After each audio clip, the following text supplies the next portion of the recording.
The Mahabharata of Sri Krsna Dvaipayana Vyasa, Adi Parva, Part 1.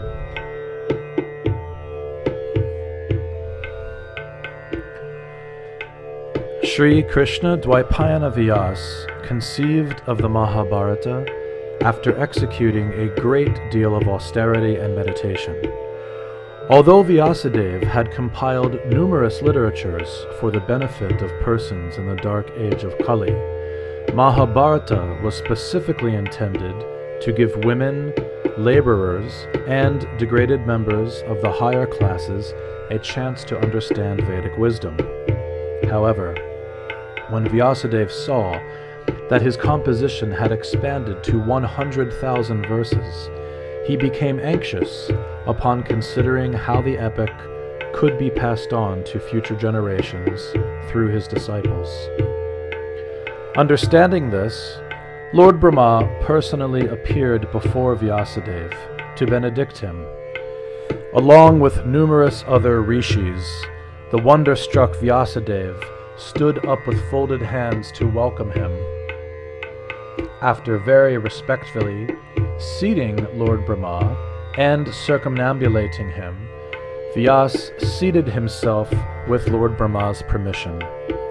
He then said, "O Lord, I have composed a great work centered around the lives of the Pandavas and the Supreme Personality of Godhead, Lord Krishna, who had descended upon the earth to relieve its burden. Although this epic literature is ultimately meant to draw the reader's attention to Lord Krishna's instructions to Arjuna at Kurukshetra, it deals with every aspect of human existence in the course of its historical narration. By the mercy of the Supreme Lord, I have been able to conceive of this sublime work, but the difficulty is that I cannot think of anyone capable of writing it down so that it can be passed on to future generations." Lord Brahma smilingly replied, "O foremost of rishis, you should absorb your mind in meditation upon Ganesha, the son of Lord Shiva and Parvati. Being pleased, he will surely fulfill your desire."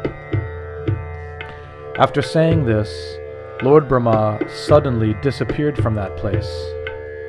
Without wasting time, Vyasa sat down to execute the order that had been given to him. In fact, it so happened that as soon as Ganesha was meditated upon, that celestial writer appeared before Vyasadeva. Being overjoyed, Vyasa offered Ganesha proper respect and then said, "I have conceived of a wonderful historical narration that is intended for the welfare of the entire human society. I request you to write down the 100,000 verses of this epic as I dictate them. Only then will my composition become fruitful." Ganesha replied, "My dear sage, I agreed to perform this laborious task, but only on the condition that once I began writing, my pen should not have to stop for even a moment." Vyasa said, "So be it. I will never inconvenience you with even the slightest delay, but in turn, you must agree not to continue writing until you have actually comprehended that which was dictated."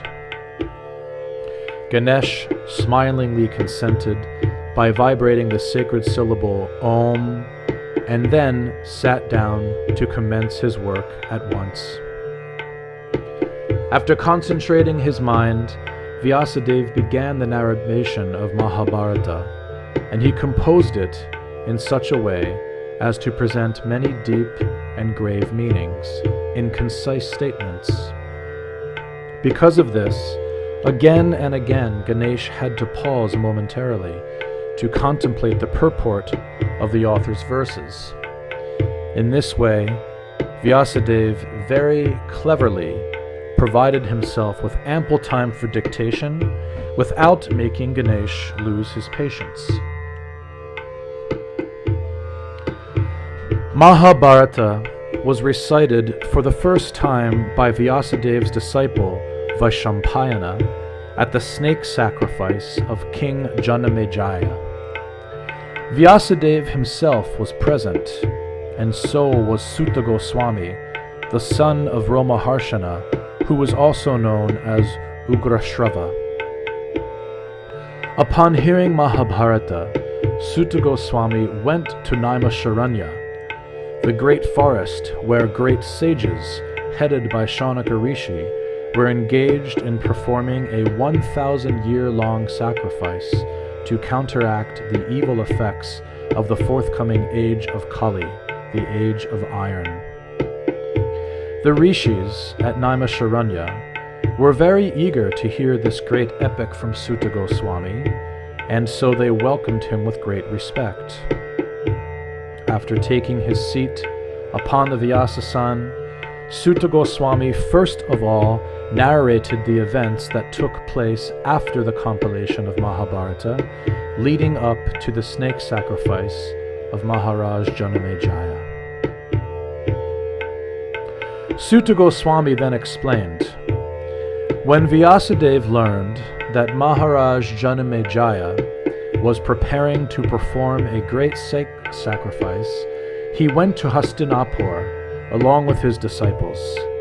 Maharaj Janamejaya was overjoyed to see his great-grandfather, and after worshipping him with deep satisfaction, he seated him upon a golden throne.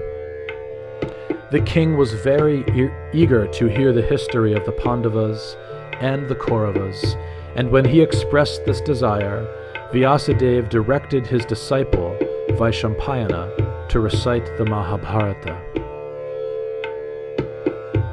Sri Vaishampayana said, "Let me first offer my respectful obeisances unto Lord Narayana, the Supreme Personality of Godhead, and unto Nara, the foremost of human beings.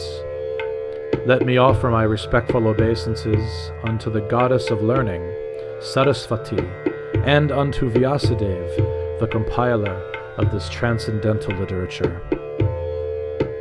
The recitation of Mahabharata is in itself a great sacrifice, and it took Vyasadeva 3 years to compose.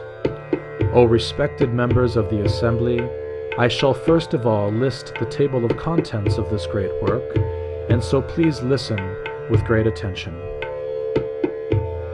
Sutta Goswami then said, O Shaunaka, I shall now begin to recite this great epic history just as I had heard it from the lips of Vaishampayana.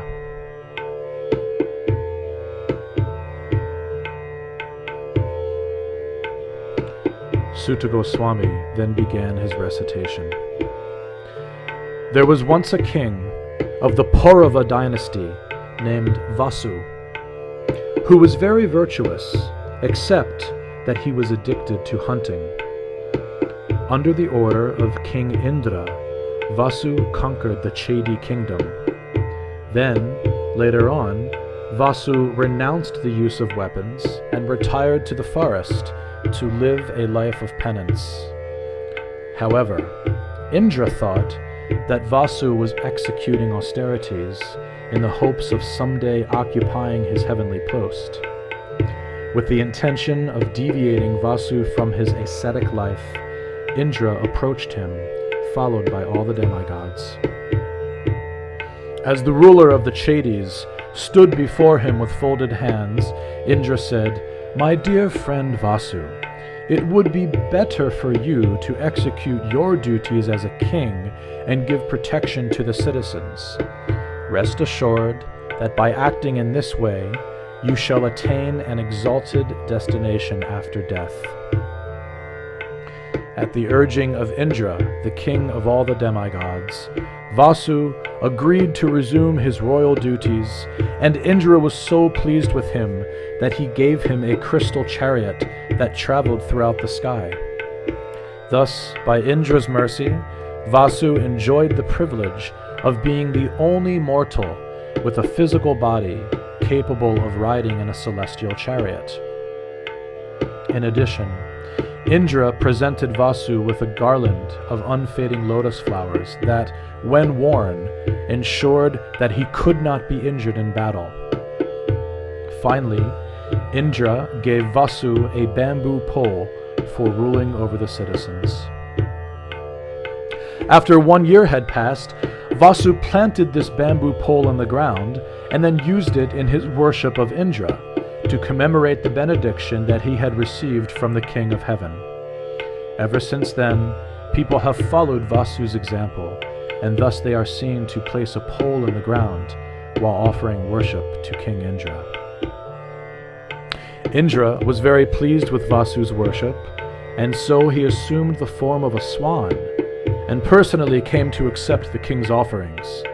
Thus, by the mercy of Indra, Maharaj Vasu became so powerful that he was able to rule the entire earth from his capital within the kingdom of Chedi. Later on, when Vasu, who was also known as Uparichara because of his ability to fly in the sky, would ride in his crystal chariot through the higher regions of the universe, the Gandharvas and Apsaras, all heavenly denizens, used to accompany him. There was a river named Shuktimati that flowed near Vasu's capital. A mountain named Kolohala once attacked Shuktimati after becoming overwhelmed with lust upon seeing her. Vasu happened to witness this crime. The king violently kicked the mountain Shuktimati was being attacked by, which then released Shuktimati, the river, from his embrace and fled.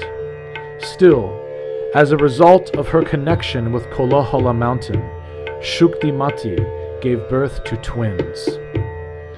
Out of gratitude, she delivered the twins to Maharaj Vasu, and the king accepted them as his own children.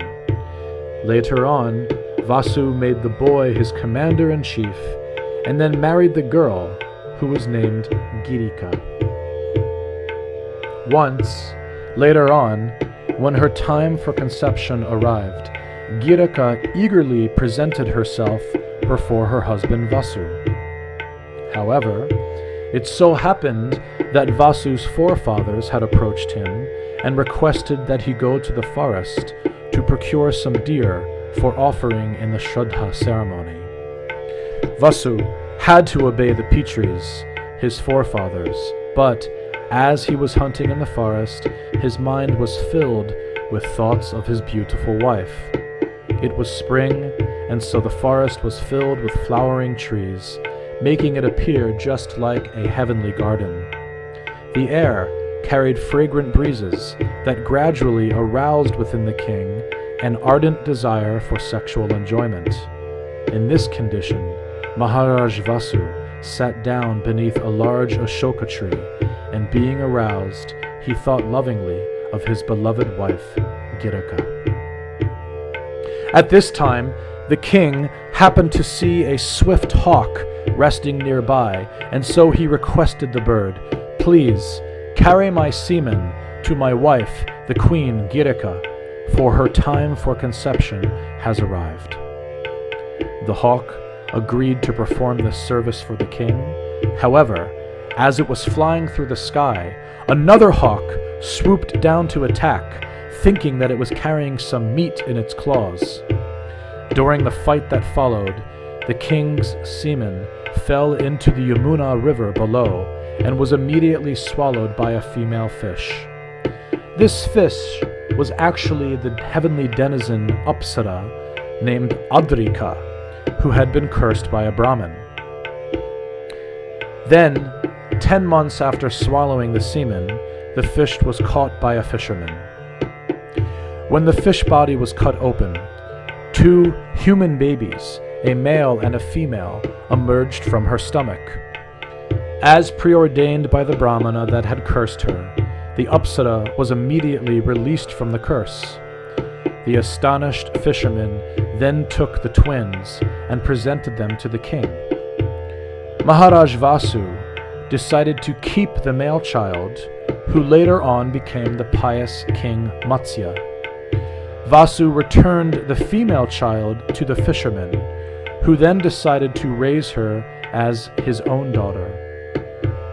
The girl was named Satyavati, and when she grew up, she came to possess striking beauty and a highly virtuous character. However, due to contact with her father, the fisherman, Satyavati's body always maintained a strong, fishy odor.